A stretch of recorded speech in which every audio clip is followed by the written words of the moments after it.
Okay guys, I'm here today with Brian Glick, huge honor for me. And guys, today Brian is going to teach us here the difference between the north-south scapes and the cross-side scapes. So north-south scapes versus cross-side scapes. Yeah.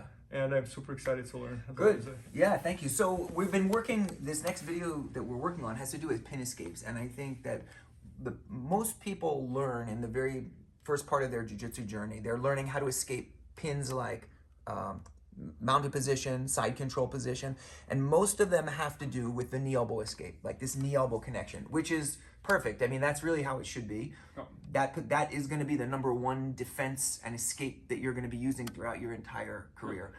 When we learn from the mount and the side control using the knee elbow, it's always about getting our legs and our elbows connected down at our partner's hips. Why? Because both of those pins are really about dominating with the lower body. So like you're controlling my head and arm up here, but really the thing that we're really focused on when we're doing a side control knee elbow escape is about getting this knee inside the pocket of your hip.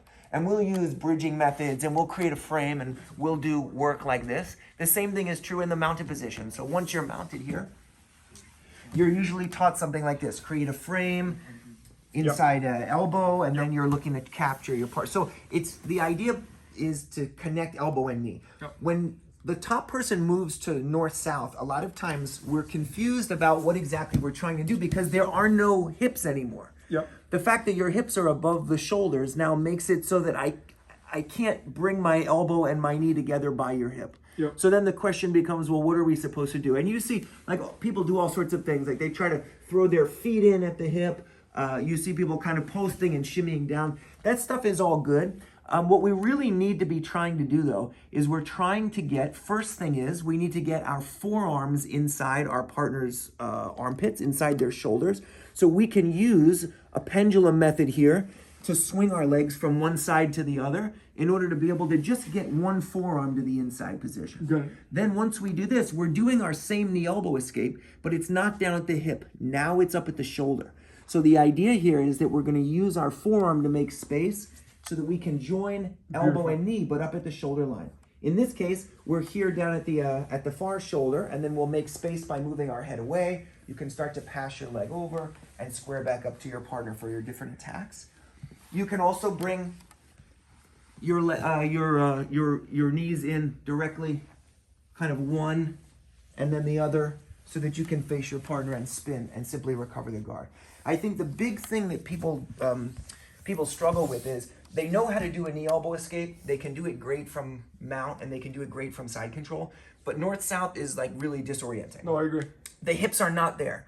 And so all this stuff that you've been working on, the most common pins and all of the classic, you go from even stuff that we've done in videos before where you're going into the clamp, like that stuff all works great when your partner's down by your hips. Once they get up above your shoulders, it's really difficult. And also, like, how often someone gets on your side control versus someone gets on your north-south. I would say maybe like 10% of the times they might go to the north-south. Yeah, right? Exactly. So, but I will say that I think that you're seeing more and more people moving to north-south and staying there. Because, and they're camping out in north-south because it is so difficult. It gets even harder when if you're in north-south and you take a tripod position, so your head is down and you take your knees off the floor. Now, not only can we not go knee elbow escape at the hips, but we can't even, we have problems here. So then we've got to do all sorts of other things, like we've got to have to try to pendulum a little bit, move our head to the outside to create little space. And it's the same thing. It's all about getting the shin or the knee in at the armpit, up at the shoulder line. And then from here, you can create space. Good. Yeah, I think that, like, keeping in mind that ultimately you're doing the same job in north-south, but you're doing it a different part of the body. I agree. And I think in a way it makes it so it's not so foreign for people. Yeah, because it looks like completely different. Because now it's not your side anymore. You don't. Here he's against your hip. Now he's against your upper body. So But I fully agree. And this is part of your instructional how pin escapes, right? Yes, exactly. So we're spending some time in the next video on pin escapes. This is something I know. I have a lot of experience being on the being pinned. You're a small person. So I've spent a lot of time it's frustrating to be on the bottom. Yep. It's time consuming. It takes away a lot of your energy, but then also all of the things that you learn, sometimes like you're taking a class and the instructor is teaching you about the triangle and back attacks and leg locks, and you end up spending 90% of your time in the bottom of the cross side or the bottom of the mount, and you just never get to that stuff. It gets frustrating, it gets demoralizing. So a big part of what I wanted to be able to share with this next video is how you can get out of that, not only get out of the pin, but really get out of this, what John calls defensive cycle. So you're not just defending. And I think that the key is learning a couple of core concepts like elbow-knee connection, and then being able to apply them in different scenarios. So, you know, I think a lot of people have learned the elbow escape, of course. It's one of the first things you learn. But now how can you use that for...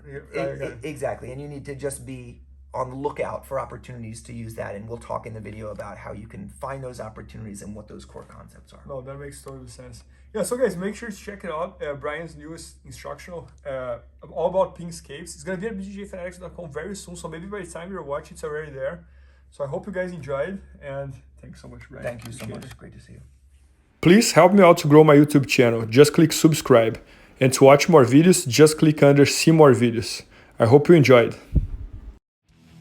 BJJFanatics.com. Use the promo code YouTubeFaria to get 10% off any instructional video. Improve your jiu-jitsu faster.